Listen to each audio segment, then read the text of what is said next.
And does anyone want to make a guess as to how much this will cost you for this plan?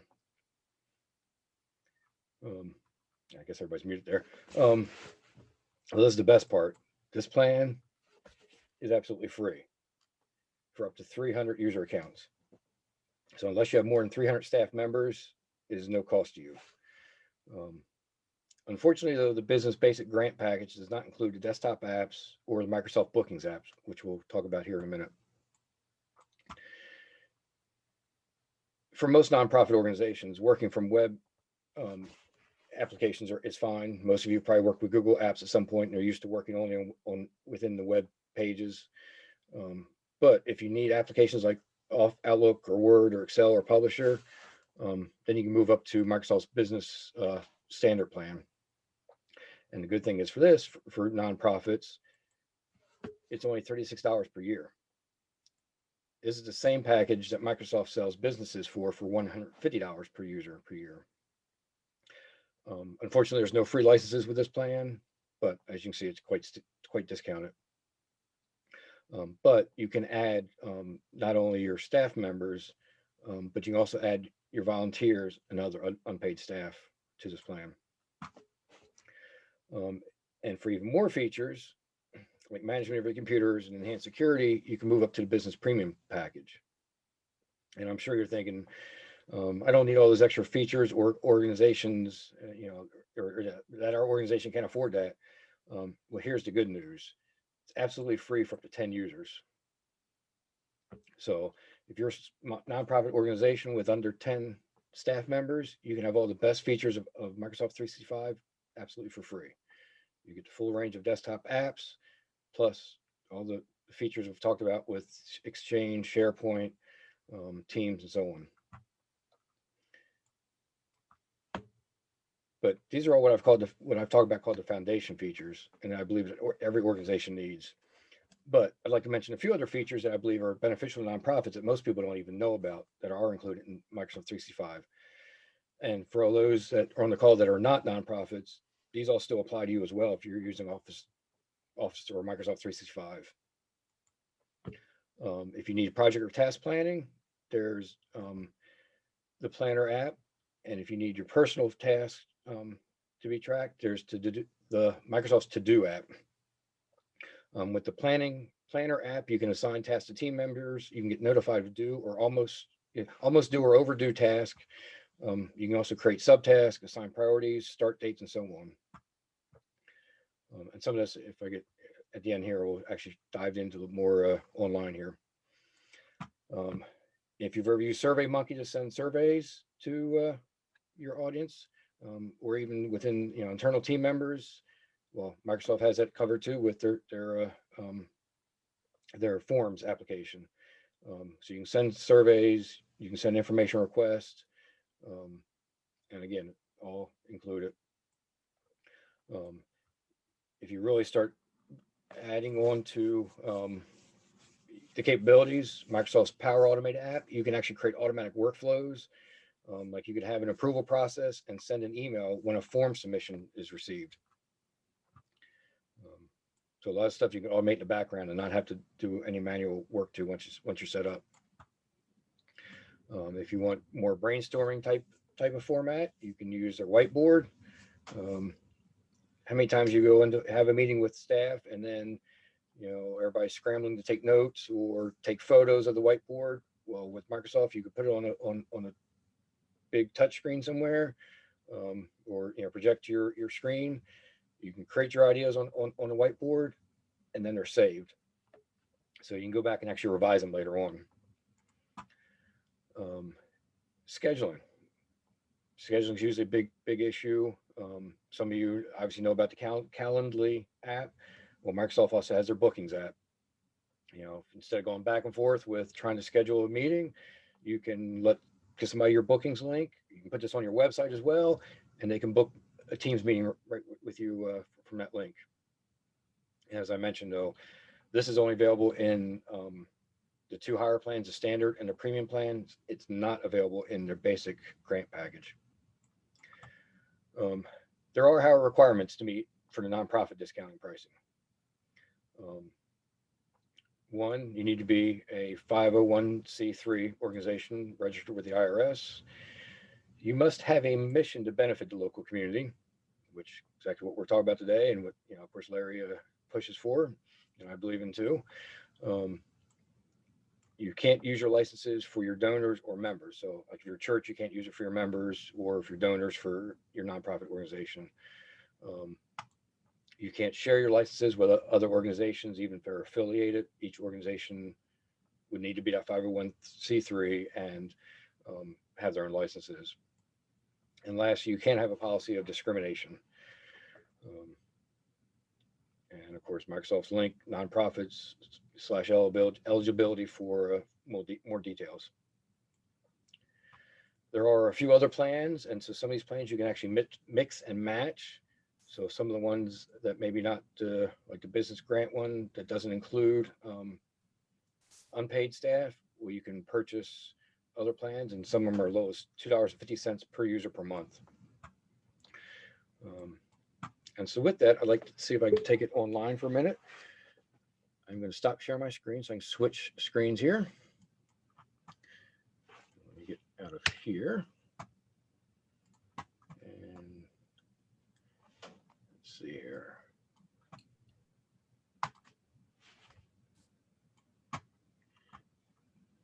Okay, can everybody see my Outlook email one right now? So again, talk about, just to give you a little more online idea. We all know about email. Outlook's the same, but with Microsoft 365, you're going to get more of those enterprise grade features. One of the big things is I've got shared mailboxes here. So if you have like an info at mailbox, and instead of getting to one person or missing those messages, you could actually give multiple users, multiple mailboxes access to that shared mailbox. And everybody would have access to know what was sent, and maybe an email came in and what was replied to. Again, Teams is where you're going to have all your online discussion. You can have chats back and forth. You can store your files here. You can even start doing wikis. You can add. There's other add-ins you can add in here, all again free. I've got one here created to start tracking my assets. But again, within the Teams app, you've still got your calendar, so you can start Teams meeting right within here. Again, it gives you that all encompassing online collaboration that is so crucial to the success of businesses. I talked about SharePoint, accessing files in one place. And forms. Here we talk about with the surveys. If you want to send surveys out or ask customers, for information. Same thing as like a surveys monkey, but again, it's all included, and it's all within one platform to manage it from. Can I ask you a quick question on that? Do you make those questions up, James, or were they already preformed in there? Nope, I make them up. I can, maybe it's a good idea. I can do new form, and I can, give my whatever title I want. I can change. Oh, nice. I can change themes. Okay. Nice. I can do add new, and you've got a choice of questions. Be choice, text, date. So maybe choices. Question one. I'm not going to get too detailed here, but question one, choice one, or choice two. Okay. Nice. I can add new and say I want to do text. Well, I can give them a long answer, or I can make it forced to a short answer. Oh, wow. So it can be a rather long, and I can make them required. I can make them not required. Once you do your questions, you can change the order. And what's cool is you can actually start adding branching. So I can say, okay, well, if they choose option one, they can actually get a whole different set of questions. And just kind of keep building on that. Cool. Thank you. Quite welcome. Microsoft Whiteboard, we talked about. This, of course, works better with the tablet. Come on, stop spinning here. So you can, you can take and, if I want to do a pie chart here or something like that and color it in, I can do some kind of, mind map things or whatever you want to do. But the thing is, you could actually have, like I said, you can put this up on a projector screen, or even better, if you have a large touchscreen monitor, on site, then whatever you're doing here is actually captured for later on. And then you can actually share that out back with team members. Say, here's what we talked about today. Here's the whiteboard, and then share it out with everybody. Talked about bookings a little bit. Same thing. I can have a bookings page. I can open up. So if I can put this link on my website, somebody can pick a date and time. They can actually specify what staff they want to meet with. Maybe they can add notes. What part of this is how I set up the bookings page, and same thing. Most of you I think most of you that were used on these calls now are used to like the Calendly app, and bookings is the same thing. But if you're already using Office 365 and you're nonprofit, this is completely free to you. And then I shouldn't talk about Planner, did I? Or did I have Planner open? No. Let me go back here for a second. Let's open up Planner then. And this, so you can kind of see, I mean, I've got a few apps here because I actually, as a Microsoft partner, I have a bigger plan than some of the business plans. But, there's a ton of apps and add-ins with Office 365 that are available to almost all the plans. But where did my planner go here? So I open up Planner. How many times you have projects you're working on with teams? Maybe it's, might be end of year. Maybe you're working on a grant. Well, that's usually a project within itself. So I can create a new plan and give it a name, make it public or private, create a plan. And of course, live demos always have some time here. I can create multiple task one, and I could assign it to, different users. So if you can assign to different team members, actually go back in. It's easy probably if I go back to my I've got a pretty comprehensive project plan here for when I onboard clients to my managed services plan. But within each task, I can have checklists, so I can have subtasks. I can specify date, progress, priority. I think probably everybody online probably sees a ton of online advertisements for money.com is a big one now. But again, with Office 365, it's all here. And the best part is, like I said, you saw how easy it was. I can assign it to my current team members. It's all same platform. And then, like I said, there's for my personal task, I can have, the Microsoft To Do application. And for both of these, Planner and To Do, there's also a phone app. So I can take these with me wherever I go. Same as with Teams. And some of these, like Microsoft Whiteboard, also has a desktop version of the application. SharePoint, I can actually open the files up on my desktop as well. And so that's all I have.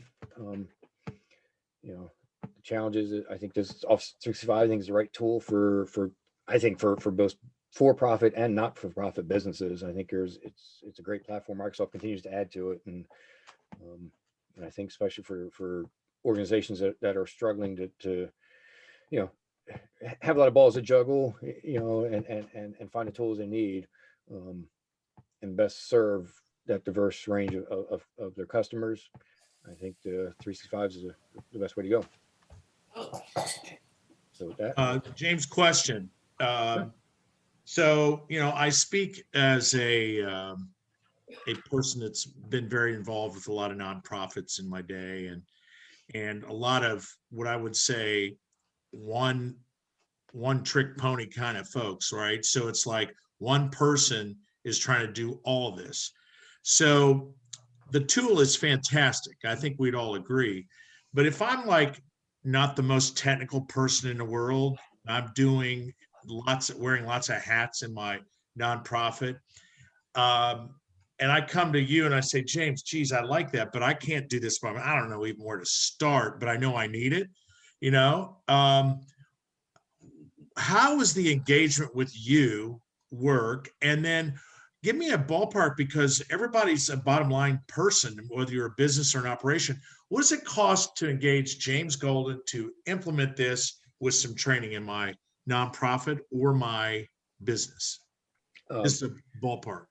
yeah. Well, first of all, the first part of your question there is yeah, I mean, whether it's any organization I start working with, it's going to come in and I'm going to assess what their needs are.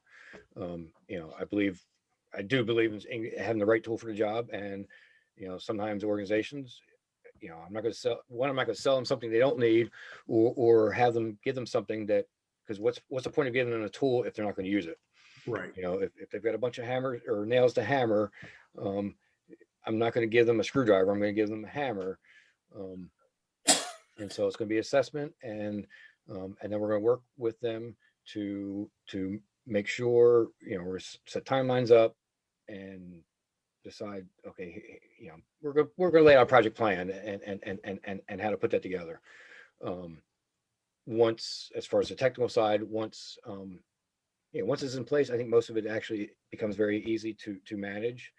None of my customers do I ever just leave an alert, and they always know they can, I'm always here with a phone call or email or text message away to say, okay, well, I have a question about this, or something's not working right. I don't leave them on their own. But I think once they're taught, here's where you go to do this, here's where you kind of do this. I think Microsoft's really made most of those applications quite easy to use within the application itself. Obviously, there's the administrative part, which is more complicated, and that is where I fit in at. For nonprofits, I actually discount my hourly rates. Right now I'm about 105 an hour. So, but again, it's going to depend on, some things are going to be project based, and it might just be a flat fee for me to come in. But, it's going to vary because, if you've got 2 people in an organization, obviously it's going to be very different cost than, if you've got, 30 or 40 users in your organization. Obviously, one's going to be a lot more time intensive. We're going to do a lot more training, things like that. Well, and so what I heard there, right, is, first of all, it's free. The tool is free. Yes. The cost would be based on need via an assessment of the organization, which could let everybody kind of know to what detail they needed to have. And obviously, the more complex, the more cost. We all understand that. But it sounds like you could utilize Microsoft 365 and all what they have, and through your overall project analysis in terms of going in terms of needs assessment and all that, determine a cost that would be probably, I would say, affordable by every nonprofit and affordable by every business here. Am I crazy? No, absolutely no, and it's why I worked with nonprofits over the years. I've got a heart to serve, and so I mean, so nonprofits are great in that regard. But yes, I think whether you're nonprofit or for profit, there's always still a cost to doing stuff. And it's whether it's and using nonprofits, the biggest challenge is you don't have enough staff to go around. So the more you can do with fewer people, you're still going to save money at that point. So even if somebody's an upfront charge, to get the services on board it and get the application going, the overall time that's saved. And again, when we talk about multiple platforms and a headache of managing multiple platforms, it's easily cost justified. I think that you also have to look, if you break down the cost per day, it's about $2.50, something like that, which you quoted. So that, I mean, that's probably what, a cup of coffee? Yeah. Well, and black coffee at that. Right. Well, when I look at people like for example, Liz or Patty Slaughter or Joy Cortina, that are kind of like, they're out there getting it, man. And it's like this, it can be almost, you could be frozen into inaction because it's so much, you don't know how to to attack it. And it sounds like, James, you are the answer to that. So I guess for any of the nonprofits or businesses that are on here, James is an expert at this, if you didn't notice. And I think what's important is there's a low risk to do this. But I think, when you say, look at the cost to implement it, I think you got to think holistically here. I think it's important to understand what is the opportunity cost if you don't, right? Right. And that is more inefficiency in your organization, right? And that can be complex and also frustrating, right? So, and can stop you and hold you up and not let you be productive. And you find yourself spending more time working on things that there's a tool out here, instead of beating nails in a board with a screwdriver, you can use a damn hammer. And so, James, I mean, I get that. And I would say, don't be frightened to make a decision here, right? Don't be afraid to use a free tool and know that there's some cost to implement it. And I think you may find when you get in, it's easier, as we all have used this the more you use it, the easier it gets, right? And I'm trying to drop the fear factor here and say, look, give it a whirl and you're more efficient. And then look how much more time you'll have to do the things you need to do, like Patty and Joy, meeting with the large donors and spending time doing that instead of worrying about how your email's getting out of the organization or how do I communicate within my organization. So I think that's powerful stuff, James, from my perspective looking in. And I hope that everybody here listening to this drops the guard and goes, yep, you know what? I got to make a step for my business or my nonprofit to be more efficient. And here's tools to do it. Yep. If I could add something too, I actually didn't know about all those features, James. I didn't know about the project planning. I just started planning for the parade. We can have the parade this year. Yeah. So I was using Google. And then I use SurveyMonkey and I use something else. And, so I've got all these different platforms that I'm using. And what I love about this, it brings it into one platform. Something else that I've been asked to do is to start creating a manual for the chamber. So when I'm abducted by an alien, can come in and take over. And so I started doing that too. And I thought, I'm using Google and, there are all these splinter platforms. So I could bring it all back into Office, which I have and I pay for. But yeah. That's really fantastic. Well, I can tell you just, sorry, go Larry. ahead, Jane. No, ladies. No, go ahead. I can tell you from experience, we just started using Microsoft about 2 years ago, and it has tenfold increased our productivity and the way that we run all of our processes more efficiently, even from like the bookings that we've just started using to the file sharing and even sharing files outside of our organization to other clients, setting up an intranet area where they can upload things and actually view sort of a website looking area where they can look at storyboards, look at navigation things for websites, things like that, download contracts. I mean, it really has been a time saver and money saver. So it's been well worth the return on our investment. Right. I mean, Jen and I talked in the beginning, like, can we afford to do this? When you're a small business, any extra expense, or especially a nonprofit, you're questioning, can we do this? And I don't know how we couldn't have done it. Like we would not be doing what we're doing right now if we didn't have Microsoft. One of us would be losing our minds, more so than e-learning has made us lose our minds. But More so than normal, right? I get it. exactly. Right? Well, I think another way to look at it, and I thought Liz brought up a really good point here, right? We live in a world, if we're not careful, of stovepipes, right? Stovepipes that don't talk to each other. So I got Google Docs. I've got another calendar application or a scheduling application.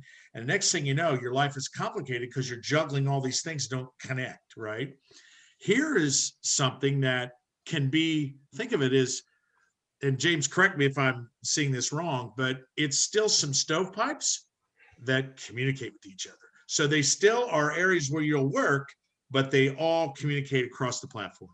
Yeah, and there's a foundation there, like I said, between having access to all your team members in one place, different, and like I said, and there, I really didn't get into, was there the one piece of Power Automate.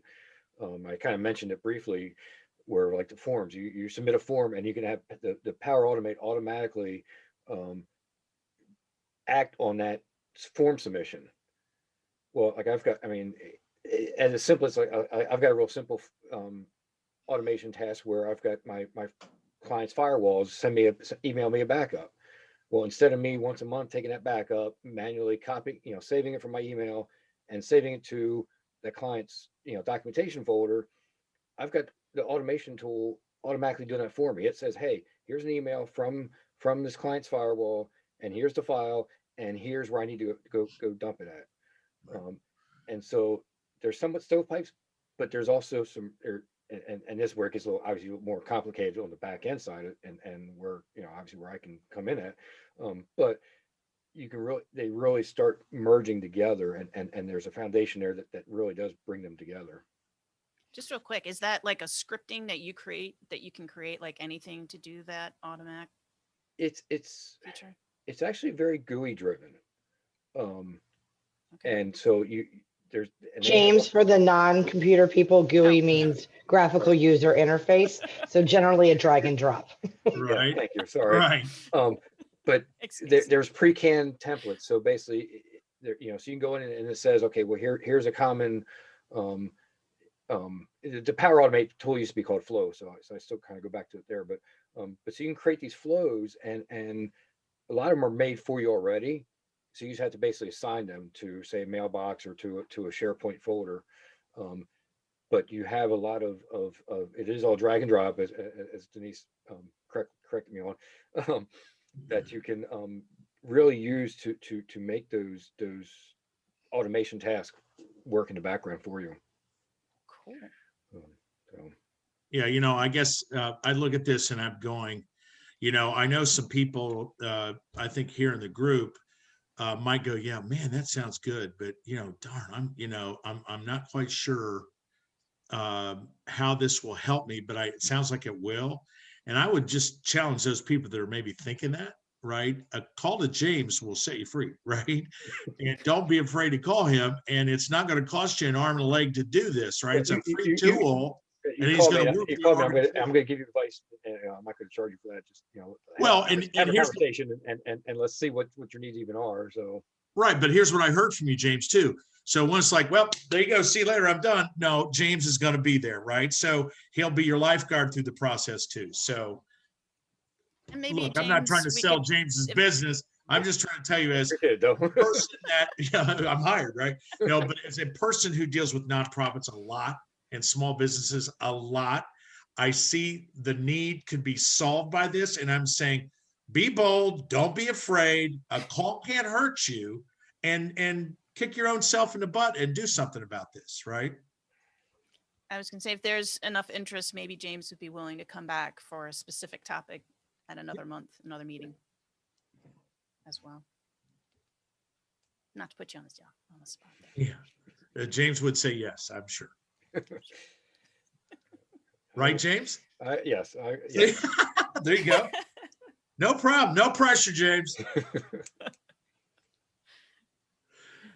All right. Does anybody have any questions or want to unmute and shoot away? We did have a question in the chat about, and I answered it briefly, but about levels of security related to customers and non-employees. And you can set access levels for internal and external. I don't know if there's something more that John Clark had asked the question he wanted to know, but answered it.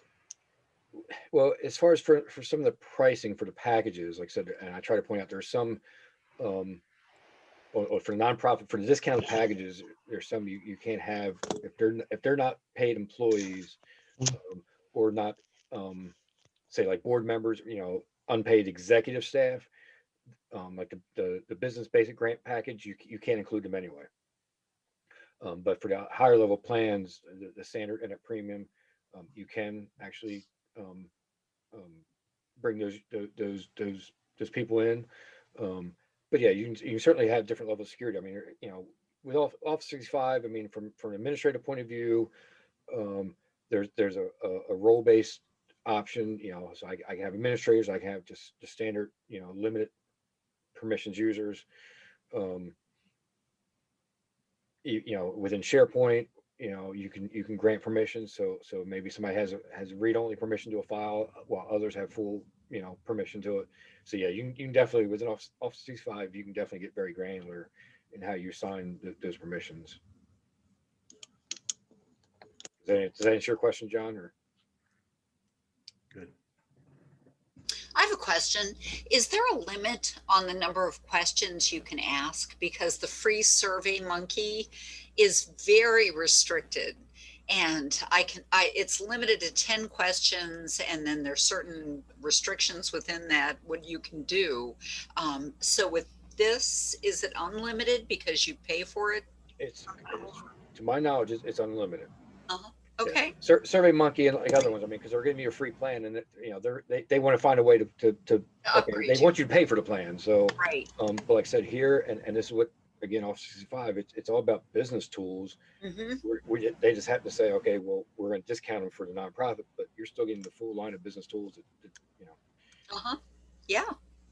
Well, and the one thing I would add here, Liz, too, is let's remember less can be more, right? So if I'm taking a survey, chances are, and we've all done it, where we've taken one where there's 20 or 30 questions and you hate life, almost done, right? 80% there, right? It's like, and you're worn out. You hate the people that did it, right? So be wary of like less is more here. I think if there are 10 good questions, make them really super good, or 12 or whatever it is, but just be wary of unlimited, because that can like make people not like you, right? Right.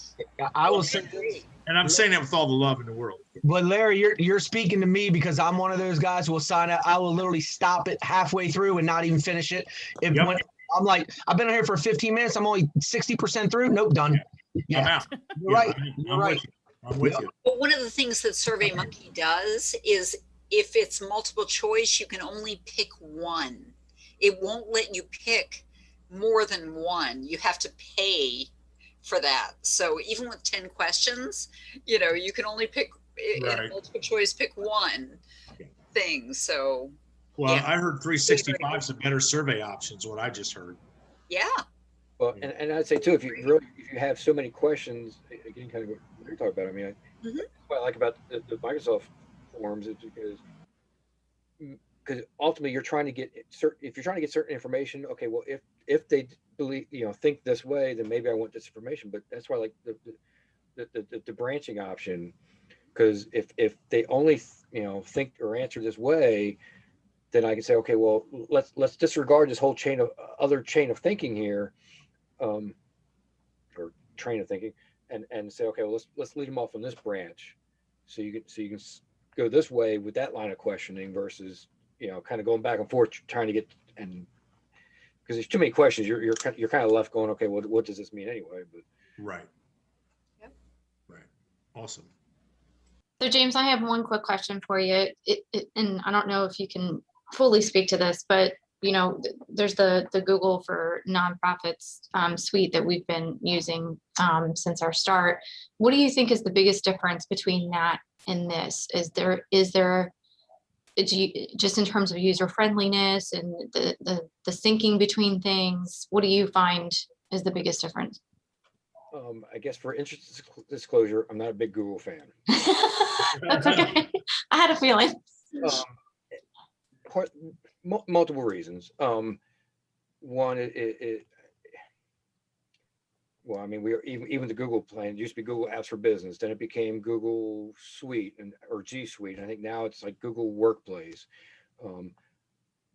But there's an entire graveyard of Google apps that they said, okay, well, we don't like, they don't really help us. So we're just going to discard them. And well, if you're any kind of business for or non-for-profit that you start to rely on that, well, okay, well then they just killed that application. The other thing my biggest issue with Google is they are first and foremost an advertising company. They make their money off advertising. They make no bones about it. And to do that, they scan all your data so they can better target ads to you. The difference in the nonprofit plans with them is they won't target the ads to you, but there's nothing to keep them from still scanning all your data, emails and whatever to use to still better target, and more advertising. If Google works for you, fine. I still think what I've seen of Google over the years, I've had customers I've moved from the old G Suite and Google Apps, Office 365. I still think it's a foundation. It was started for businesses versus I think Google was more of this, okay, we start with Gmail and just kind of keep adding bits and pieces to it. But I'm losing my train of thought now. I still find the Google apps are somewhat disparate. I mean, it's just been my experience, and And if I could chime in for a second, I would say one of the bigger problems I've experienced, because we work with Google all the time, I'm currently dealing with an issue with Google Ads, and the help, it's not really there. If you have a problem with Microsoft, I think their help is 100%. And believe me, I'm speaking as a person who was a Linux user on open source platforms for Word docs, and not really Word, but their open source platform, and was a bit of a Microsoft hater. And I'm drinking the Kool-Aid now. And they are absolutely, their customer service, if you need to get on a call and they need to walk you through something, it's hands down unbelievable. And as a nonprofit, you don't have time, or even as a small business, you don't have time to spend all this time going back and forth. I mean, so that would be my 2 cents on definitely why it's a better bang for your buck. Thank you. I also heard the flag. I mean, I had a flag there about privacy and them being able to use your information for other things in ads. Yeah, that's another thing that's concerned me, especially as we get into bigger things as an organization. I really want to be conscious of that. Yeah. And is it difficult to take the Google documents and everything and implement them into Office? for the most part, yeah. But you're always going to run into conversion. There's always some formatting differences. I mean, if you've got something in a Google spreadsheet and try to bring in Excel, sometimes it's hit or miss. Word, documents, of course, are I have to laugh because true story. There was an issue with during one of the election lawsuits that there was a delay. One of the I don't know, one of the Pennsylvania suits or something like that, and there was a delay because I guess on Trump's legal teams or something that they were going back and forth between Google Docs and Word Docs and completely screwed the formatting up or something like that. And so they actually asked for a delay in the hearing just so they can get their documents squared away because of it. So Awesome. Well, James, I appreciate your time today. And Jen, yours too. And everybody that took time to be on this. I'm hoping you found some value in these things. I would say at the very least, fear not, and a phone call costs nothing, right, to James. And I know there's some people here that probably could use that efficiency in their organization. It's something to not be afraid of, right? I mean, if it makes you more efficient, able to do more things, be with donors, work on your business instead of in your business, I think that's some good stuff to do. So Jen, I'll throw it back to you. Yeah, I just want to say thanks to everybody that came in, and we plan on having another Learn and Lead for Nonprofits third week, right? Third Tuesday at 8:30. And thanks for your patience as we're trying to get registration system in process. So Liz doesn't have to do as much work since she's in a nonprofit situation. Right. All right, So, everybody. Well, we're here if you need us. Don't hesitate to call. And thank you all for being here today. thank you, everybody. Yeah, Take care. thank James, you. nice job. Thank you, James. Thank you. Really great information.